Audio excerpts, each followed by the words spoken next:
आज पढ़ा रहे हैं अध्याय छठा में क्वेश्चन आंसर। हेडिंग है क्वेश्चन आंसर। तीन तरह से क्वेश्चन पूछता है, ध्यान दीजिएगा। कई तरह से? तीन तरह से क्वेश्चन पूछता है, तीन प्रकार से क्वेश्चन पूछेगा आपको, है ना। अति लघु उत्तरीय प्रश्न, अति लघु उत्तरीय प्रश्न, है ना। इसमें पूछता है एक नंबर में, परिस्थिति के अर्थ को स्पष्ट कीजिए अथवा परिस्थिति से क्या समझते हैं, अथवा परिस्थिति की व्याख्या कीजिए। एग्जामिनर कई तरह से आपसे क्वेश्चन पूछेगा। आपको ध्यान देना है कि परिस्थिति का क्या अर्थ है, क्या समझते हैं, व्याख्या कीजिए। आंसर क्या होगा? एक होगा। आपको ध्यान देना है विशेष इसमें, है ना। ये लघु उत्तरीय, अति लघु उत्तरीय प्रश्न है, एक नंबर का है। इसी में पूछेगा आपको प्रदत्त परिस्थिति के आधार का उल्लेख कीजिए। आधार, बेस का जो पढ़ाए हुए हैं, पूरा पढ़ाए हुए हैं आपको।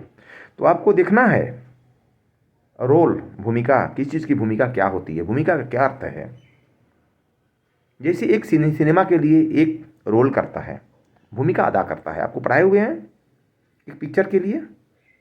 तो पूछेगा क्वेश्चन, भूमिका का क्या अर्थ है। हर कोई का भूमिका हर चीज़ में होता है। तो ये हुआ अति लघु उत्तरीय प्रश्न। अब आइए 4 नंबर के क्वेश्चन में, है ना। परिस्थिति और भूमिका में क्या अंतर है, डिफरेंट क्या है आपको। और आपको हम पढ़ाए हुए हैं परिस्थिति और भूमिका में क्या अंतर है ना। परिस्थिति और भूमिका में क्या अंतर है। परिस्थिति अपने आप प्राप्त होती है ना। और भूमिका के लिए रोल किया जाता है।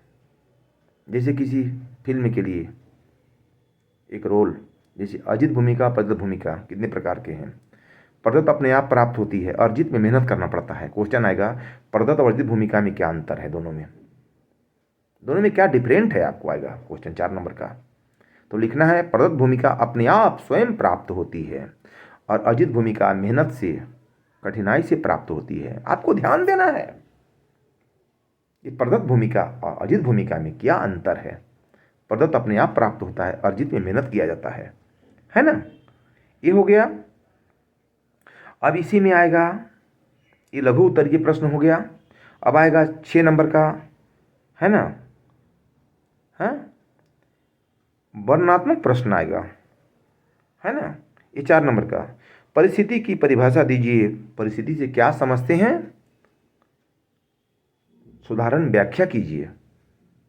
6 नंबर का, यानी परिस्थिति से क्या समझते हैं, चाहे क्या अंतर है, की व्याख्या कीजिए। आपको 6 नंबर का, आपको डिटेल इसमें लिखना पड़ेगा, डिटेल देना पड़ेगा आपको कि डिफरेंट क्या है, अंतर क्या है, क्या समझते हैं।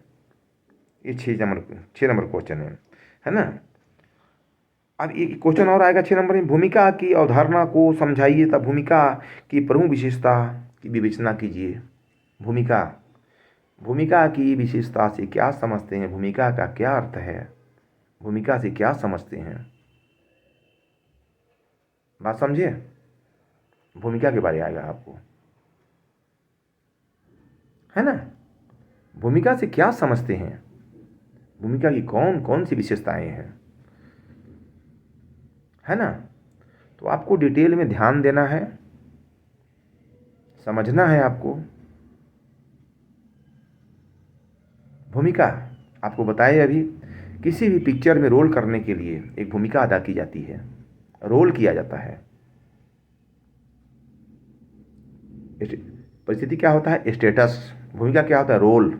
हर चीज़ में एक रोल किया जाता है, रोल समझते हैं, रोल, भूमिका। तो कोई चीज़ के लिए जैसे पिक्चर बनता है, कितना मेहनत है, उसके लिए रोल किया जाता है, रोल। जब तक रोल नहीं करेगा एक पिक्चर का रोल, तब तक वो पिक्चर सफल नहीं हो पाती है। तो आपको ध्यान देना है कि एग्जामिनर तरह तरह से क्वेश्चन पूछेगा, क्या पूछ रहा है, क्या हमको लिखना पड़ेगा, आपको विशेष ध्यान देना है इसमें। बात समझ रहे हैं, है ना। अब आएगा प्रदत्त और अर्जित भूमिका में क्या अंतर है, इसकी व्याख्या कीजिए। प्रदत्त आपको पढ़ाए अभी कि अपने आप प्राप्त होता है प्रदत्त, स्वयं प्राप्त होता है, और अर्जित में मेहनत किया जाता है, बिना मेहनत का नहीं होगा प्राप्त। आपको ध्यान दीजिएगा एक चीज़ को, है ना। तो लिखना है आपको प्रदत्त और भूमिका, अर्जित भूमिका में निम्नांकित अंतर हैं। फिर विशेषता पूछेगा आपको, यानी जो पूछेगा आपको सही तरीके से लिखना है। नहीं, देखिए परिस्थिति की तरह भूमिका को लिंटन ने प्रदत्त और अर्जित वैसे दो भागों में विभाजित किया है। नेडल ने समन्वयात्मक और गैर समन्वयात्मक भूमिका का उल्लेख किया है। नेडल कौन है? एक समाजशास्त्री हैं। इन्होंने समन्वयात्मक और गैर समन्वयात्मक भूमिका का उल्लेख किया है, वर्णन किया है। परिस्थिति तथा भूमिका समाजशास्त्र की आधारभूत अवधारणा है। आगमन निमकोप के अनुसार समूह में व्यक्ति जिसके पद पर होता है उसी को उसकी परिस्थिति कहा जाता है। जिस चीज में जो रहता है उसको उस चीज का परिस्थिति कहा जाता है, और जो रोल करता है उसको भूमिका कहते हैं। बात समझ रहे हैं? अब आपको विशेष ध्यान देना है। लिंटन ने सभी सामाजिक परिस्थितियों में दो भागों में विभाजित किया है, पद परिस्थिति तथा अर्जित परिस्थिति। परंपरागत समाजों में प्रदत्त परिस्थिति का महत्व अधिक होता है। व्यक्ति को अपनी जाति, प्रजाति, आयु या लिंग के आधार पर मिलने वाली परिस्थिति प्रदत्त परिस्थिति का उदाहरण है। अर्जित परिस्थिति वह है जिसे व्यक्ति अपनी योग्यता और कुशलता के अनुसार प्राप्त करता है।